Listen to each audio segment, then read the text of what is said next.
अस्सलामुअलैकुम and welcome back to my channel.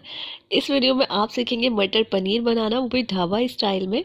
तो इसके लिए हमने 4 टेबल स्पून ऑयल को गर्म कर लिया और इसके अंदर डाल देंगे 2 अदद दरमियाने साइज़ की प्याज चॉप करके।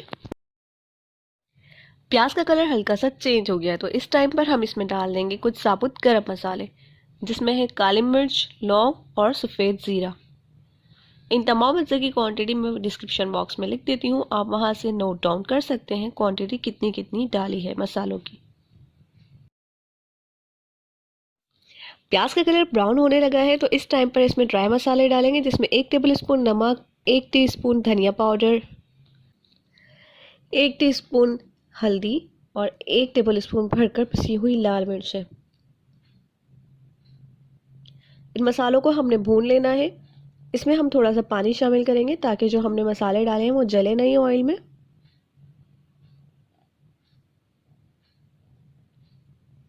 तकरीबन 2 टेबल स्पून इसमें पानी डाला है और अब इसको हम भून लेंगे अच्छी तरह से कि पानी ड्राई कर लेंगे।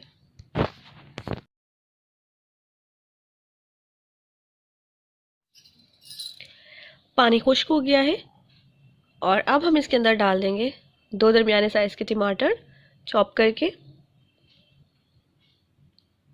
और इसको हमने अच्छी तरह से भून लेना है, जो टमाटर का पानी है वो भी ड्राई हो जाए। अब यहाँ आप देख सकते हैं कि टमाटर का पानी खुश्क हो गया है। इस टाइम पर हमने चूल्हा बंद करना है। इसको रूम टेम्परेचर पर ठंडा करने के बाद हम ब्लेंड कर लेंगे। अब एक पैन में थोड़ा सा ऑयल गरम करके पनीर को अच्छा सा गोल्डन ब्राउन कलर आने तक फ्राई कर लेंगे।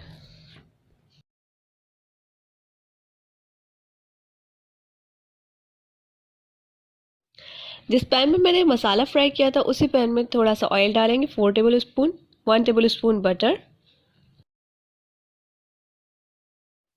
और 1 कप मटर डाल दिए। ऊपर से थोड़ा सा 2 चुटकी नमक डाल देंगे और इनको अच्छा सा फ्राई कर लेंगे।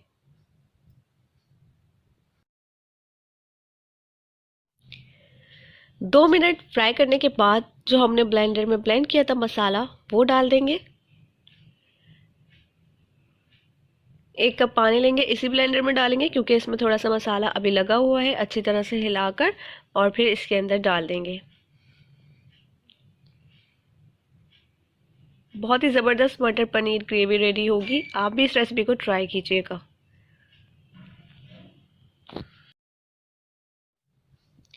अब 5 से 7 मिनट के लिए इसको हमने ढककर पकाना है ताकि जो मटर है वो अच्छी तरह से गल जाए।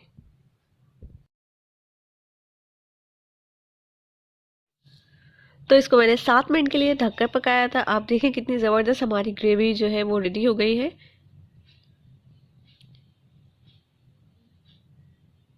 मटर भी अच्छी तरह से गल गए हैं।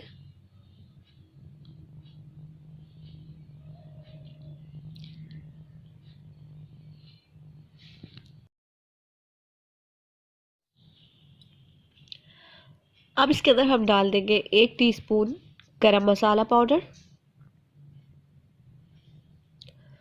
और जो हमने पनीर फ्राई करके रखा था वो भी इसके अंदर डाल देंगे। इस टाइम पर आपने ख्याल करना है बहुत ज़्यादा चम्मच नहीं चलाना है और लो फ्लेम पर हम इसको 5 मिनट के लिए पकाएंगे इसी तरह से। और 5 मिनट बाद चूल्हा बंद कर देंगे और ज़बरदस्त ढाबा स्टाइल मटर पनीर रेडी है सर्व करने के लिए। ढाबा स्टाइल मटर पनीर की ये रेसिपी आपको कैसी लगी कमेंट सेक्शन में ज़रूर बताएं। मिलते हैं नेक्स्ट वीडियो में ऐसे ही मज़ेदार और आसान रेसिपी के साथ। तब तक के लिए बाय।